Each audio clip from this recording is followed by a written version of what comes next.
Hello বন্ধুরা, আসমিনা কিচেনে আপনাদের ঘরে স্বাগত জানাই। আবারও একটা নতুন রেসিপি নিয়ে চলে এলাম নতুন ভিডিওতে। আজকের রেসিপিতে আমি বানাবো কাঁচা আলুর ঝুরি ভাজা। তো আমি কাঁচা আলুর ঝুরি ভাজা কিভাবে বানাই আপনারা পুরো ভিডিওটা দেখতে থাকুন। ঝুরি ভাজাটা বানানোর জন্য আমি এখানে 6টা মিডিয়াম সাইজের আলু ভালো করে ছিলে ধুয়ে নিয়েছি। আলুগুলোকে আমি এটার সাহায্যে সরু সরু করে কেটে নেব। এইভাবে কেটে নেব লম্বা লম্বা করে।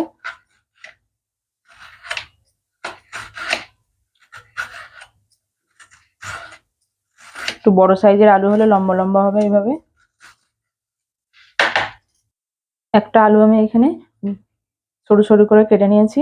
এরকম লম্বা লম্বা সরু সরু করে কেটে নিতে হবে।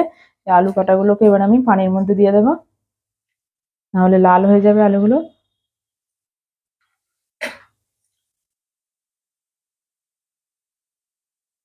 আবারও একটা আলু কেটে দেখাচ্ছি।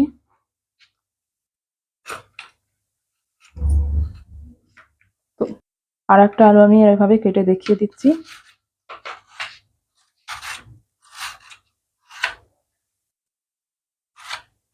এইভাবে আলুগুলোকে কেটে নিতে হবে।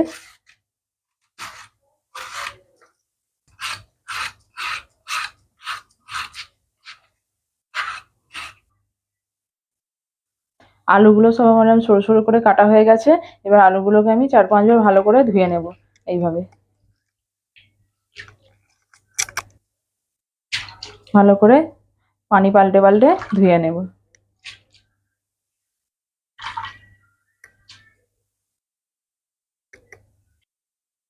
পানি পাল্টে আবারও ভালো করে ধুয়ে নেব এইভাবে, যাতে আলুর কষটা সব চলে যায়।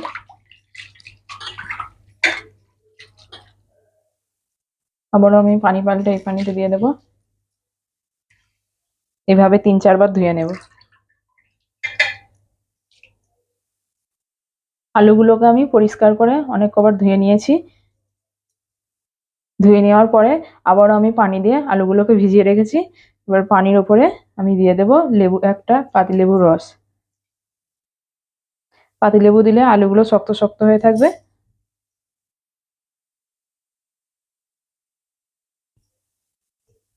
আর ভাজার সময়ও আলুগুলো সাদা সাদা হয়ে থাকবে। লেবুটা দিয়ে আমি আলুটাকে আধ ঘন্টা রেখে দেবো। ঘন্টা পর ফিরে এলাম। আলুগুলো আধ ঘন্টা লেবুর সাথে লেবু পানিতে ভিজিয়ে রেখে দিয়েছি। এবার আমি ছেঁকে তুলে নেব আলুগুলোকে। এভাবে রেখে দেবো তুলে। এখানে আমি একটা ছিদ্রওয়ালা বাসন নিয়ে নিয়েছি। বাসনের ওপর আলুগুলোকে এইভাবে ছাড়িয়ে রেখে দিচ্ছি, যাতে পানিটা ভালোভাবে ঝরে যায়। আলুটার পানিটা ভালো করে ঝরিয়ে নিয়েছি। একটা বড় বাসনের মধ্যে আমি এখানে টিস্যু পেপার পেতে নিয়েছি। টিস্যু পেপারের উপরে আলুগুলোকে এভাবে দিয়ে দেব, যাতে আলুগুলোর পানিগুলো ভালো করে শুকিয়ে যায়। আপনারা চাইলে সুতির কাপড়ও নিতে পারেন। আলুগুলোকে আমি টিস্যু পেপারের উপরে এইভাবে ছড়িয়ে দিয়েছি। আলুর পানিটা আরো ভালো করে শুকানোর জন্য আমি এখানে আরো 2টো টিস্যু পেপার নিয়ে নিয়েছি। ওপর দিয়ে এইভাবে চেপে চেপে শুকিয়ে নেব।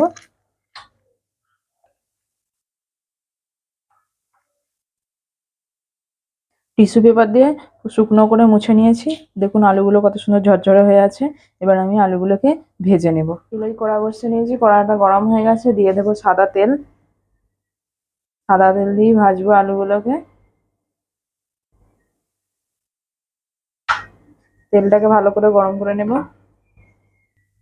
তেলটা গরম হয়ে গেছে। তেলের উপর দিয়ে দেবো কেটে রাখা আলু। আলুগুলোকে আমি মিডিয়াম টু হাই ফ্লেমে ভেজে নেব, নেড়ে চেড়ে এইভাবে।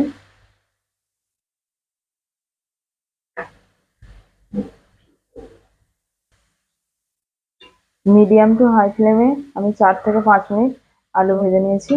দেখুন কত সুন্দর সাদা সাদা আলুর ঝুরি ভাজা হয়েছে, লম্বা লম্বা।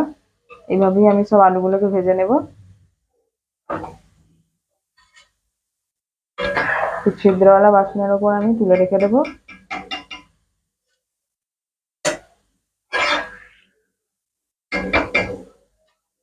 অল্প পরিমাণে যদি একটু তেল আছে, তেলটা যাতে ঝরে যায়।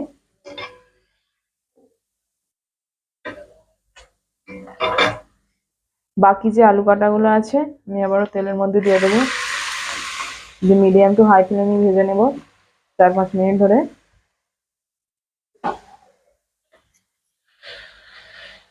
এইভাবে ঝুরি ভাজাগুলো ভাজা হয়ে গেছে, আমি এবার তুলে নেব।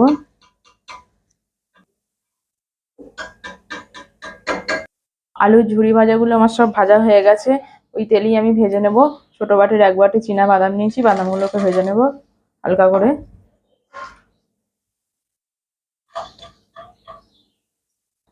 বাদামগুলো হালকা করে ভাজা হয়ে গেছে, এবার তুলে নেব। ওই তেলেই আমি কারি পাতা ভেজে নেব। কারি পাতাটা ভাজা হয়ে গেছে, তুলে নেব এবার।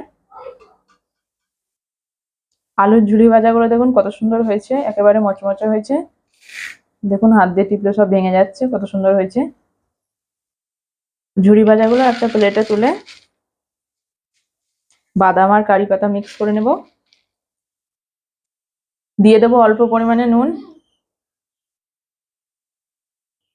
ভেজে রাখা বাদামগুলো দিয়ে দেবো উপর দিয়ে।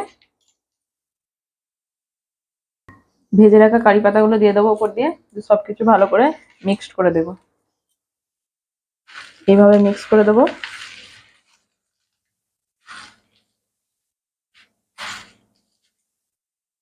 দেখুন আলুর ঝুরি ভাজাটা কত সুন্দর লাগছে দেখতে। সহজ পদ্ধতিতে করা আলুর ঝুরি ভাজা।